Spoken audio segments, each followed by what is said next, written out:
মহামায়া মন্দিৰ। মহামায়া ধাম অসমৰ ধুবুৰী জিলাৰ পৰ্বতজোৰা মহকুমাৰ বগৰীবাৰীত অৱস্থিত হিন্দু ধৰ্মৰ এক প্ৰাচীন মন্দিৰ। মহামায়া দেৱীলৈ সমৰ্পিত এই মন্দিৰৰ উল্লেখযোগ্য শক্তিপীঠ হিচাপে গণ্য কৰা হয়। মহালয়া দেৱী পাৰ্বতী, দুৰ্গা, কালী, কামাখ্যা আদি দেৱীৰে অন্য ৰূপ। মহামায়া ধাম নামনি অসমৰ গুৰুত্বপূৰ্ণ তীৰ্থস্থান তথা পৰ্যটনস্থলী। মহামায়া ধামৰ ধুবুৰী জিলাৰ পৰ্বতজোৰা মহকুমাৰ বগৰীবাৰীত অৱস্থিত। এই মন্দিৰ ধুবুৰী চহৰৰ পৰা 30 কিলোমিটাৰ পূবত আৰু বিলাহীপাৰাৰ পৰা 10 কিলোমিটাৰ পশ্চিমত অৱস্থিত। ইয়াৰ পৰা বগৰীবাৰী ৰেল ষ্টেচন মাত্ৰ 2 কিলোমিটাৰ নিলগত অৱস্থিত। মহামায়া ধামৰ নিকটৱৰ্তী বিমানবন্দৰ হৈছে 36 কিলোমিটাৰ দূৰত অৱস্থিত ৰূপহী বিমানবন্দৰ। কিংবদন্তি। মহামায়া ধাম কোনে কেতিয়া নিৰ্মাণ কৰিছিল তাৰ কোনো নিৰ্দিষ্ট তথ্য পোৱা নাযায়। বিশ্বাস কৰা হয় যে বিখ্যাত দেৱী মহামায়াক পৰম্পৰাগতভাৱে পৰ্বতজোৰাৰ কাছাৰী, কোচ আৰু নাথ আদি স্থানীয় লোকসকলে আৰাধনা কৰিছিল। ইয়াৰ লগতে মহামায়া পৰ্বতজোৰা জমিদাৰৰ মুখ্য উপাস্য দেৱী আছিল।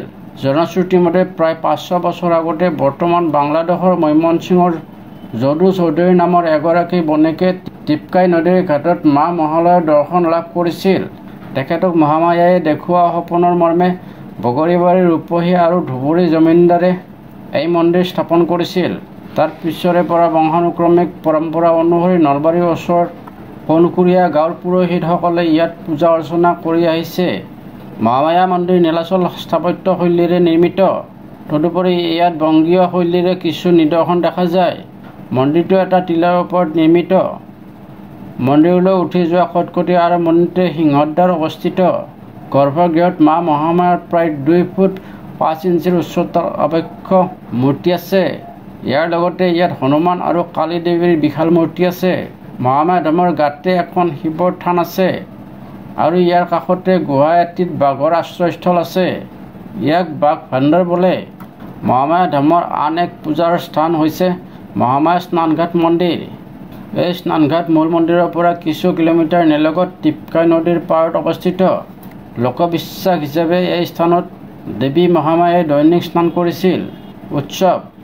মহামায়া ধামত প্ৰতি বছৰে উলহ মালহকৈ দুৰ্গা পূজা উৎসৱ অনুষ্ঠিত হয়। প্ৰায় 400 বছৰ পুৰণি পৰম্পৰা অনুসৰি ইয়াত বলি প্ৰথা প্ৰচলিত। বিশেষকৈ দুৰ্গা পূজাত পশু পক্ষী যেনে ম'হ, ছাগলী, হাঁহ, পাৰ আদিৰ বলি দিয়া হয়। বৰবলিৰ প্ৰথম ভোগ বাঘ ভাণ্ডাৰত বাঘৰ উদ্দেশ্যে আগবঢ়োৱা হয়। পূজাৰ সমান্তৰালকৈ ইয়াত এখন মেলা অনুষ্ঠিত হয়। জানুৱাৰী মাহত ইয়াত এখন শক্তিযজ্ঞ অনুষ্ঠিত হয়। প্ৰতি বছৰে চ'ত মাহত সংক্ৰান্তিৰ দিনা মহামায়া মন্দিৰৰ প্ৰতিষ্ঠা দিৱস পালন কৰা হয়। তাৰপিছত ইয়াত বহাগ মাহত 7 বিঘা মেলা বহে। পৰ্যটন। মহামায়া ধাম হিন্দু ধৰ্মাৱলম্বী লোকসকলৰ পবিত্ৰ উপাসনাস্থল। ইয়ালৈ দৈনন্দিন পূজা অৰ্চনাৰ বাবে বহু ভক্তৰ সমাগম হয়। মন্দিৰৰ স্থাপত্য আৰু চৌপাশৰ সেউজীয়া পৰিৱেশ পৰ্যটক আকৰ্ষণ কৰে। প্ৰতি বছৰে অনুষ্ঠান মেলাসমূহত বহু লোকৰ ভিৰ হয়। এয়াই আছিল মা মহামায়া মন্দিৰৰ ৰহস্য।